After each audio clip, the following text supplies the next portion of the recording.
Hello, everyone, and thank you for joining me today. My name is Ben Fox. I'm one of the producers and organizers of the CEC Las Vegas, and today we're going to be talking with Josh Swissman. Let's get to it. In '01 and '02, the company was awarded a gaming license in the jurisdiction called the Isle of Man, and so I spent a lot of time over there and stood up an online gaming business. And then, as everything, it came full circle right at the end of my time with MGM Resorts. And I ended up back in online gaming, mobile sports betting, esports, social gaming, and the like for MGM Resorts towards the end of my time in 17 and 18, working for the most part in Atlantic City, looking after the online gaming business that was run out of Borgata there. And from there, I spent the last couple of years of my career as chief marketing officer at Station Casinos and really ran every component of marketing for them, everything from advertising and brand strategy, managed an in-house creative team, managed a mail house, managed marketing analytics, the loyalty program, the promotional and direct campaign strategies there, and entertainment. And that is me. It's a lot. Yeah. It's been a long, strange trip. It's been amazing. Yeah, especially now. It must be really kind of crazy. Talk about strange, yeah. All right, so let's get right into that. Yep. For you, I guess the first question is, how has the pandemic impacted as far as you see the industry? Yeah, I mean, it has supremely impacted this industry. And this city in particular, Las Vegas, but really across the country and the world, gaming has been impacted in a major way. I don't think there is a casino that's open in the States right now. And most of the casinos throughout the world are closed, with the exception of Macau. And they're really running at kind of a snail's pace right now for a number of different reasons. But to think about it positively, I've seen some amazing innovative ideas that have come through just in the last few weeks. A couple examples of that are the Cosmopolitan here in Las Vegas. I saw just the other day that they've launched a free online video poker tournaments for their loyalty club members, which I thought was really cool and a great way to continue to engage with particularly your most valuable guests that are in your loyalty program. And on top of that, MGM Resorts really has taken the lead here, but a lot of companies have done this. All of the free entertainment offerings that these companies have been providing to their current and future guests that they can enjoy in the comfort of their own home has really just been amazing. It's been heartening to see companies put so much time and energy and dedication and focus on continuing to engage their guests when they can't welcome their guests in the flesh at their properties. In a traditional way, yeah. Yeah. Okay, well, from what little information we have, what do you expect will be the business as usual at some point when this starts coming back? I mean, what's the insight into what people are saying, overall? I think, well, first of all, no one knows exactly, no one knows exactly what visitation patterns are going to look like. No one knows when doors are going to open. No one really knows what sort of operational procedures are going to be put in play once those doors open. But other than that, here's what I think is going to happen once the doors reopen in Las Vegas and around the country and around the world. I think couple areas that you're going to see big changes. You're going to see big changes in the health and hygiene sort of area as it relates to the gaming industry, and I'll tell you more about what I mean by that. And I think the spending patterns and the perception that gaming and the various gaming jurisdictions around the world that guests are going to have about them are going to change in a pretty big way. So from a health and hygiene standpoint, look, I think distancing is going to become a big thing on the gaming floor, which, initially people are saying you sit at every other slot machine and you'll only have 3 gaming positions at a blackjack table instead of 6. Longer term, what I think that's going to mean is you're going to see new gaming floor layouts. That is ultimately going to be an outcome here. crowd avoidance, at least in the short term, and perhaps in the midterm, is going to become a thing. I don't think people are going to want to be really sort of crowded in bottlenecked areas, certainly in terms of any big entertainment offerings and entertainment venues. I think that the casino operators are going to have to be pretty thoughtful about how they approach that. And then sanitation becomes a big thing. They're going to, hands down, no pun intended, there are going to have to be new sanitation procedures in place, whether that is cleaning slot machine button panels and screens at a more regular interval than historically has been done, or you heard a couple days ago the governor of California talking about disposable menus. All of those things are going to come into play, both on the gaming floor as well as in the restaurants, and also in the sleeping rooms in all of these great properties around the country. So those are big things on the health and sort of sanitation front. Right. So so basically they are trying to come up with a way to reopen or plan, it sounds like, to accommodate for this, even without a cure at first, which, we're all hoping for that sooner than later, and or testing so that we can, I had a thought about that. Are they going to do what in Asia they do with the, monitoring checks. the temperature of guests? Has that been talked about? We may be looking at something like that. They also hand out masks at the front door, so everyone's wearing masks, right, which currently is actually, there's a regulation that prohibits that. I know. In Las Vegas on the gaming floor. So I know. Yeah. Lots of things are going to have to change. When we did GameCon events at some of these hotels, and we had cosplayers in full costume, they would cross the floor and they were wearing masks. And, the first thing was take that mask off. Now it's put that 100%. Mask on, right. So it's like, it's just totally bizarre. I think though, to your question though, about opening up before there's a cure, that may or may not happen. It likely will, just given the timelines that you hear in the news about when a vaccine is going to be introduced in any large scale. But I think even after that, if you just go past that, whatever, pick your favorite date. I think that we as a society are forever changed when it comes to hygiene and how we think about sanitation. It's going to become part of our psyche and our thought processes. We are going to visit places like casinos, right, and really anything. So that leads me to a different component here that I think is going to change the whole sort of brand positioning of the city and gaming, and really this is true for probably any jurisdiction.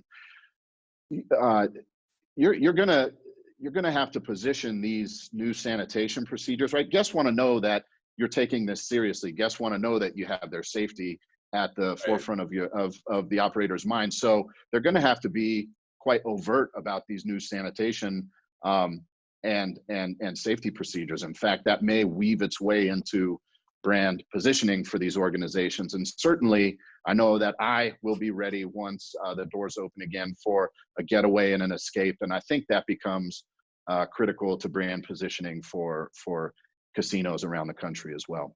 Right. Given the fact that you worked in Asia a lot prior to this, yep. What year was that? I never was officially based there, but I traveled there multiple times a year, actually, for a couple of years. Like when was that from? That would have been in 15, 16.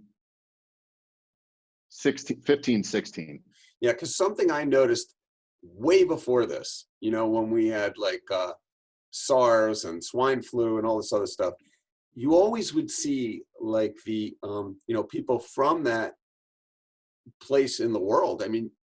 Just even before this, they used to wear masks. That's right. On public transportation and everything. So for us, it was, this is so bizarre, but I can't imagine, given your experiences that, when you went there, did you see that?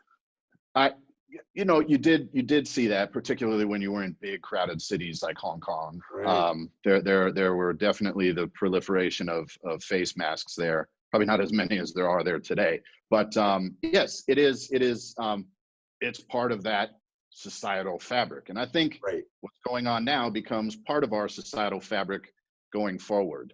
Right. So we just might have to incorporate that, whereas we've been protected for so many years and didn't have to Yeah, worry about it. And now all of a sudden, wow, we're that strange person wearing a mask, that's right. because in the past you'd look at them and you're why, I think maybe you and I should go in the designer mask business. We would kill it. Trust me, I thought about it. In marketing, we think about those things, and that's the stuff I always Exactly. kind of Uh, think about. But yeah, I yeah. mean, branding is obviously a go-to for all those hotels that are handing out their masks as people come to the casino floor that Oh says yeah. Blue Man Group. It's like That's right. That's like right. okay, yeah, every other seat, but for now. Yeah. All right. So another thing we have here, moving on, is as far as like event space, because I wanted to talk about that briefly. I mean, Las Vegas is the event capital of the world, or for conventions. I mean, we have Yeah. our casino esport convention that you're actually speaking at, which is Yes. part of this, and we scheduled it for June originally, then we moved it out to September to see, and we're still gauging on, what we have to do. We have every intention of following through. Fortunately for us, and unfortunately, I mean, our crowd hasn't been greater than 500, so we don't fit into that category of, like G2E or ICE, where it's just like Right. enormous amount of people Yeah. to control. And I was wondering whether or not, from the casino perspective, something like that would be sort of more frequent, like smaller, I guess, more frequent gatherings, at least to start. I think that's a must, maybe, right? Yeah. I think there's not a lot of parallels you can draw to the recession in '08, but I think from a group visitation pattern, perhaps there is a bit of similarity there, where you saw really just group business fall off, and then it came back in sort of smaller groups, a little more frequent, a little more intimate, kind of like you're talking about, Ben. And for different reasons, I think you'll see the same thing, where it's smaller groups trying to figure out the new landscape, getting comfortable with any sort of new travel norms that might exist, and how to handle some of these, social spacing and sanitation and safety concerns that I'm talking about. But once we get through that, we will figure it out. We're a Yeah. resilient city, we're a resilient industry, and we're a resilient species. I think, you'll start to see large groups gather again. And I don't think that happens. That's not going to be years. I think people are going to figure out how to operate in this new norm relatively quickly. That'll obviously be accelerated if there's um, an antidote or vaccine, pardon me, in play, for sure. But Yeah. yeah, I think you're onto something. Probably a quick trend of smaller groups followed by bigger business, not too far Right. beyond Because that. actually, it's funny, because my first concern when I was rescheduling, I called the hotel and I said to them, I know you guys have the hand sanitizer stations. I've Yeah. seen them, but I haven't seen that many of them. What are you guys doing? So, yeah, they are lining up to try to create the space that'll make safe environments for this already. And I think that's part of the conversation. I don't think it's exclusively probably like what's going to happen on the gaming floor or what's going to happen in a hotel room, but how to accommodate these other things that they need. Oh, Well, 100%. Yeah. okay, well, There are that's going to be all encouraging. sorts of things to figure out. That's Yeah. encouraging to hear that. Sporting events are now closed, right? Yeah. And social distancing and video gaming and esports actually is Yeah. like through the roof. Okay. And I'm sure Yes. Yeah. iGaming, I've heard reports about iGaming is doing very well. And, Yep. So have I. obviously online slots and stuff like that. And we were, as this is our mission to incorporate this. And it's Yeah. unfortunate that, it's really kind of unfortunate that something like this had to happen, because Yeah. we've been preaching it for years. Ari and I Yes. have said, look, you can't just make all your money at your properties and try to attract this new audience that isn't really even interested in what you're offering to begin with, but rather expand into what is already popular and figure out a way to utilize that. Yeah. So, I don't know, from the inside, is there more of a current towards pushing for these more creative ways to gain revenue rather than just dragging everybody into a property to which now can only maybe handle half capacity for a while because they have to separate everyone? Right. Yeah. I think, are you talking about from a gaming or gambling standpoint, or just from Well, a let's hosting talk about first standpoint?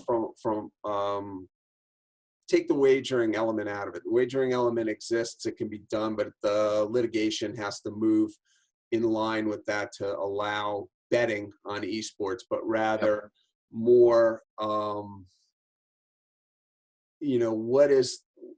what's today's perception of that as opposed to, what it was like a year ago?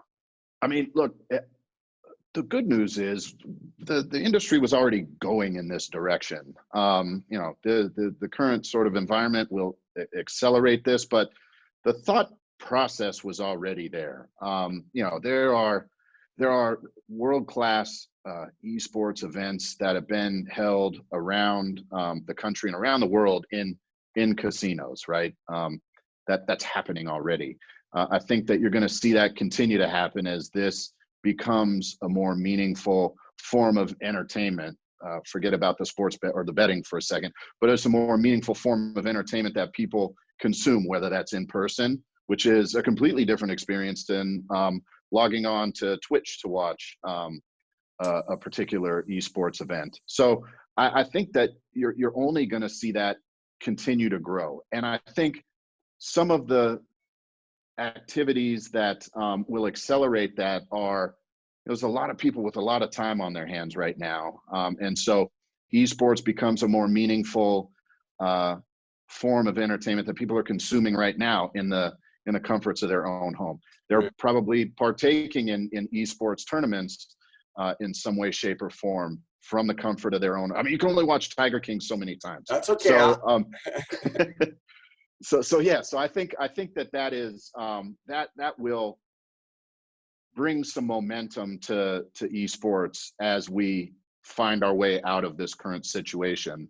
And to me, it's interesting because there is becoming a confluence of sports and esports in the current environment, and people are actually betting on this right now. The best example that I can think of was recent. It was a week or two ago. It was the NASCAR iRacing Pro Invitational Series, where you had actual NASCAR drivers participating in an esports driving event with other esports athletes. And so, and the fact that you could place wagers on that just makes it all the more interesting to me. And to me, it just makes it that much more clear that this is the future. Yeah, I mean, that's what we're getting. And just for a little plug for ourselves, actually, we are one of those, or we are those people that are taking our GameCon event and expanding that, with that same concept. Yeah. We kind of have to sort of do things first, and then the casino world says, "Oh, look what the Foxes are doing," and then it's like, it's a different kind of thing. And there's a couple other guys out there. Some of them are coming to the event as well, that are already involved in that space or trying to build that space. But it's funny because when the very first event that you went to, the questions that we used to get were, "What is esports?" Okay, or it was so bizarre because there was no connection between what we were trying to do and the casino world. As a matter of fact, the first instance was, it's impossible to make money at this. Meanwhile, there's studios out there making fortunes Okay. And Yeah. here's a brilliant group of people in the casino industry, and they throw up their hands because they didn't think it's possible. Well, now we're Yep. in a situation where it's not only possible, it's necessary. Yeah. And like everything else, I think this is sort of the point at which it's the turning point for it. I think people will look back on this and go, yeah, this is really where it started to make sense. And From a, yeah, yeah, from a from a, property perspective or casino yeah, perspective. I think just from a society perspective, right? We're getting more comfortable being together without getting together. And so that only is, to me, that only pushes this conversation to the forefront that much more when you talk about esports and its presence in a gaming or a hospitality space. I don't think it will be uncommon to host half of an event, if you will, on property, and the other half is spread out throughout the world, people participating remotely. Right. And okay, so one of the reasons why I enjoy this conversation, probably more, I'm not going to say than any others, because we've only done one other one with Bobby Soper prior to this, but we're going to do a series Right. with everyone, is I've always been a firm believer in the marketing respect of what we're doing. Yep. As far as esports goes, I think that when marketing comes on board and sort of there's a need for for esports and how to promote it and everything else like that. That's when it's really going to make money for the properties. I think that Yep. the marketing is going to drive this. I think it's key, and I think that in our past, in our experience, the properties that we work for, it's always been a struggle to try to get them to understand what it is that we need to help foster this. And I don't know, what's your feeling now? I mean, either what it was before, you can say, yeah, they looked at it and they had no interest, they didn't think there was money, and then what's that like movement look like right now as far as from a marketing point or a property's point of view with that? Sure. What should it be? Historically, it was just that. Like, you would see these gigantic events held in these arenas, and look, they would sell out pretty quickly, actually. And Right. there'd be, tens of thousands of screaming fans in the arena, which everyone loved. But, when the doors closed and, it looked like all they bought were, bottles of water and some snacks. It was tough to really track the rest of the spending throughout a casino or a property there. And I think that, if you're thinking about it from a gaming business standpoint, that didn't really do the esports industry justice. I just don't think that we were looking at it the right way from a gaming standpoint. I don't want to cut you off because I want you to keep That's okay. flow, but I do want to say that but were they really involved to the point where they could actually understand what was being monetized and what wasn't? See, that's my argument has always been, you can't judge where the money is if you're not doing it. Exactly. Exactly.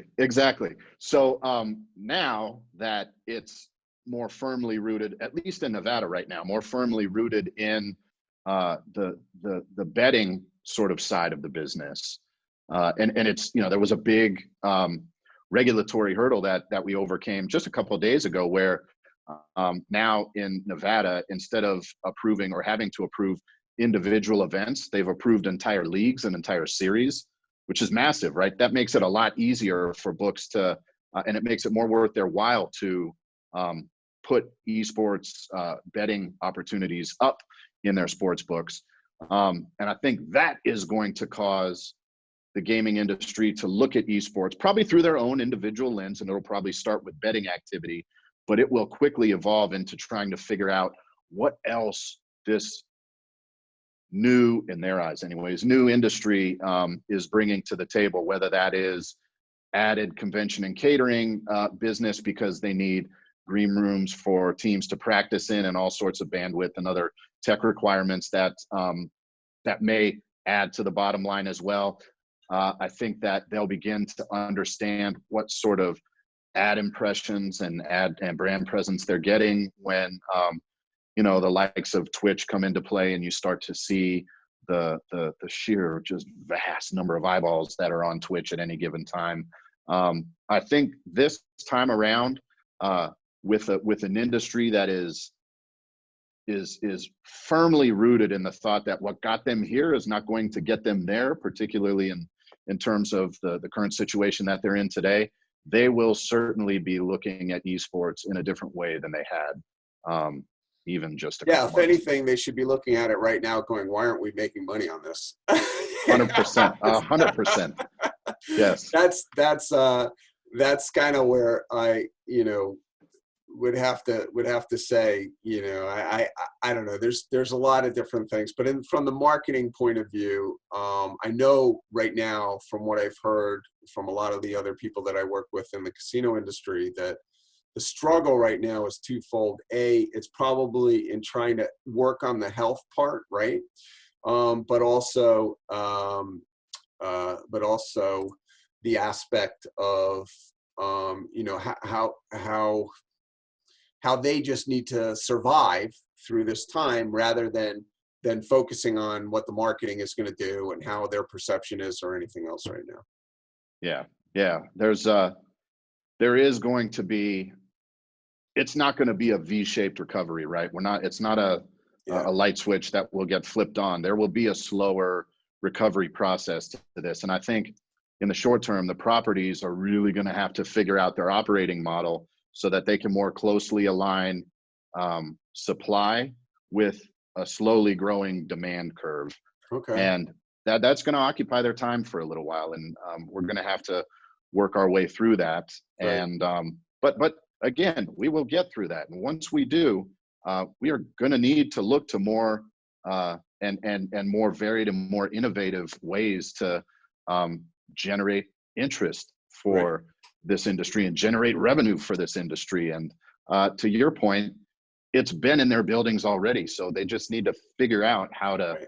Well, that's what we're here for. We need to figure out how to better monetize that. Well, that's what we're here for. We're here to help that, build that conversation, figure out how to do it, and copy the things that we've done that have been successful. So, listen, we're running out. This is really great. I'm probably going to tap you for another one of these because sure, whatever you need. Deep into marketing, I think it's really important that people realize.